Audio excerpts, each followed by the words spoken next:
Sandra, você traz hoje uma história, né?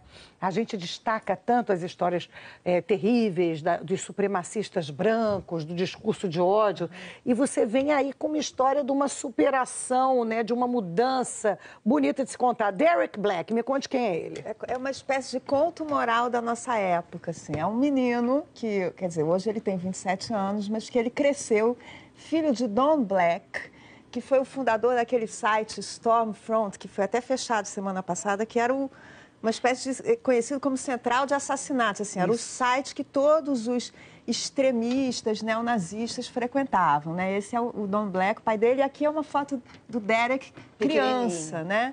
Então ele cresceu com a missão de se tornar a nova geração desse movimento neonazista, supremacista branco.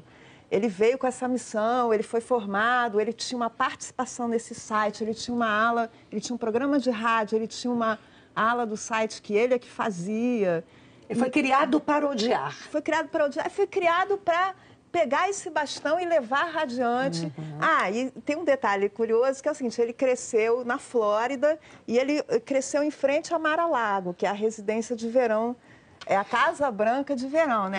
É a propriedade do Donald Trump. Bom, então, com 19 anos, ele se candidatou a um cargo, ele foi eleito, um pequeno cargo local do Partido Republicano, ele estava começando uma carreira.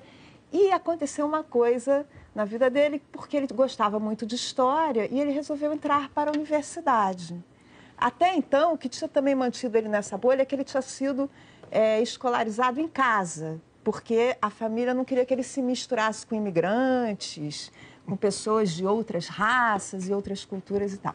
Ele entrou na universidade e ele começou a conviver com pessoas de vários tipos, de várias raças, de várias origens, e ele começou a ter vergonha de ser aquela pessoa e resolveu manter aquilo secreto. E durante 2 anos ele levou uma vida dupla. Imagina que complicado nessa crise de identidade perceber, né, os erros, o preconceito, Tem né? entrevistas com ele que ele conta assim, que uma vez ele estava assim na cantina da universidade e um cara abriu e falou: gente, olha esse site. Que absurdo. Que loucura, olha o que as pessoas fazem, não sei o quê. E era o site dele. Entendi. E ele fingiu que não conhecia, não falou nada, ou seja, mas ele tinha o maior medo que alguma hora ele ia ser descoberto, o que acabou acontecendo.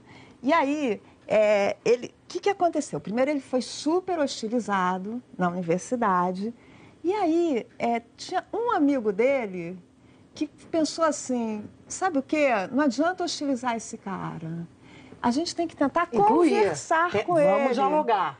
E por uma ironia, que até parece que essa história é de um filme, era um judeu ortodoxo. Sensacional. Ele levou o cara para casa para debater, né? O inimigo extremo dele. E falou para ele assim, vem cá, toda sexta-feira a gente tem um jantar aqui, você quer participar? Aí ele foi. E ele passou aí regularmente nesses jantares, ele também tinha um peruano que era amigo dele. E o que acontecia nesses jantares? Ele chegava com os argumentos dele, porque ele estudava o assunto, ele tinha argumentos, raças, pesquisas científicas, e os outros chegavam com os seus argumentos. Isso foi durando meses, meses e meses, e aí ele chegou à conclusão que ele não acreditava em mais nada daquilo. Que maravilha, né? Mas você vê que a ponte é o diálogo. A ponte é o diálogo, hoje, né? Hoje ele é uma das vozes antirracismo nos Estados Unidos, ou seja, pelo fato de conviver com a diferença e de conversar com a diferença, ele chegou à conclusão que ele estava errado. É uma história maravilhosa. É uma história maravilhosa. Vou me aprofundar nessa história que realmente merece ser conhecida e celebrada, né? O ser humano tem uma capacidade incrível, linda, que é mudar de opinião, né? A gente precisa exercer essa habilidade de tempos em tempos.